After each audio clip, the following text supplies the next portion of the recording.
ግብርና አይቻልንም ሰብሮ በይቻላል መንገድ በርካታ ውጤቶች ማስመዝገብ ተጀምሯል። ዛሬ ለዚህ ጥሩ ማሳያው እንግዲህ ኢትዮጵያ በእንስሳት ሀብት ልማት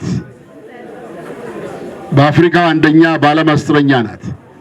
ነገር ግን ለዘመናት ሲቆጠር የነበረው ከቀንድ ቆጠራ ወጥተን የክቡር ጠቅላይ ሚኒስትራችን ኢኒሼቲቭ በሆነው የሌማት ትሩፋት ገና በተጀመረ 3 ዓመቱ በክልላችን 8 የወተት ማቀነባበሪያ ኢንዱስትሪዎች ወደ ስራ እየገቡ ነው ያሉት።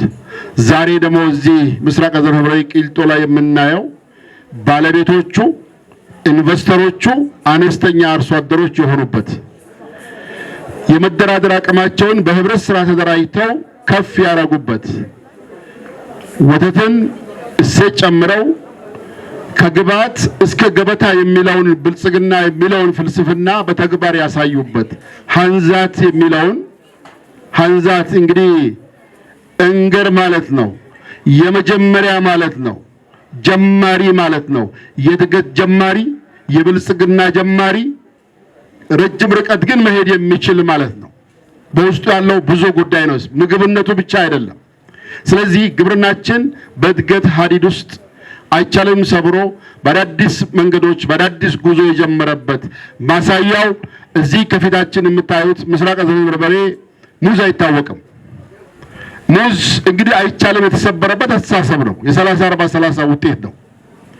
እዚህ የምናየው ካሮት አለ፣ ቀይ ስር አለ፣ አፕል አለ። እነኚህ ጉዳዮች ያው ጸጋችንን አልምተን ከድህነት መውጣት እንችላለን የሚለው ጉዳይ በግብርና ሴክተሩ ተስፋ ሰጪ ውጤት እየታየን ያለውና ይሄን ስራ ለሰራችሁ፣ ይሄን ለመራችሁ፣ ላስተባበራችሁ ሁሉ ታላቅ ክብርና ምስጋና አለኝ።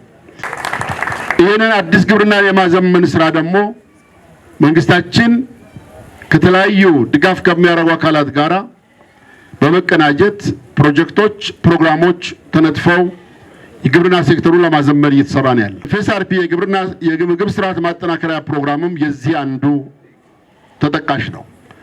በግብርና የምግብ ስርዓት ማጠናከሪያ ውስጥ የተጀመሩ ስራዎች እንደ ክልላችን በተለይ የተገነደፉ አዳዲስ ኢኒሼቲቮች፣ አዳዲስ አሰራሮች ያልተለመዱ ግን የህብረተሰብን ለውጥ ሊያመጡ የሚችሉ ገቢ ሊያሻሽሉ የሚችሉ ውጤታማነት ሊያሳድጉ የሚችሉ አዳዲስ ኢኒሼቲቮች ወደ ተግባር በማስገባት ወደ ውጤት በመቀየር ይሄ ፕሮግራም ትልቅ ውጤት እያመጣን ያለውና ይሄንን መልካም ጅማሮ የበለጠ አጠናክረን ነው የምንቀጥለው ይሆናል።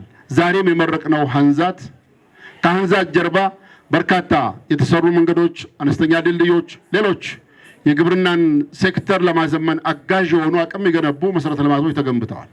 ይሄ ፕሮግራሞች በአግባቡ ከተመሩ ውጤት ሊያመጡ እንደሚችሉ ጥሩ አመልካች ነውና ይሄንን የአካባቢው ህብረተሰብ እንግዲህ ሃንዛትን የወተት ማቀናበሪያ ኢንዱስትሪ ሲከፍቱ 70% በፕሮግራሙ ይሁን እንጂ 30% በህብረተሰቡ ነው ተሸፈነ ያለው።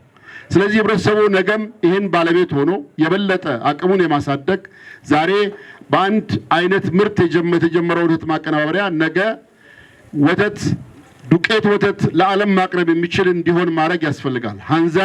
ሃንዛትነቱን በሌሎች ምርቶች ማሳየት ያስፈልጋል። ይሄ ፕሮግራሙን በማገዝ መንግስትን በመደገፍ የዞኑ አመራር የወረዳ አመራር እነኚህ ጉዳዮች አጋዥ ሆኖ በመሄድ ረገድ ሚናውን የበለጠ ማጠናከር ይኖርበታል። በክልሉ በኩልም የተጀመሩ ይሄን የማጠናከር ስራ የበለጠ አጠናክረ ነው የምንሄድ ይሆናልና ይሄንን ለሰራችሁ፣ ላስተባበራችሁ፣ ለመራችሁ ሁሉ የላቀ ምስጋና እያቀረብኩ ቀጣይም ይሄን ስራ የበለጠ ውጤት ለማድረስ በተለይ አርሶ አደራችን ከድህነት የወጣ ብልጽግና በቤተሰብ ደረጃ ያረጋገጠ ደረጃ ላይ እስኪደርስ ድረስ ቀበቷችን ጠበቅ አድርገን በጊዜ የለንም በትብብር በቅንጅትና በመንፈስ እንድንንቀሳቀስ ታላቅ ጥሪ ያቀርባለሁ። እጅግ አድርጌ አመሰግናለሁ።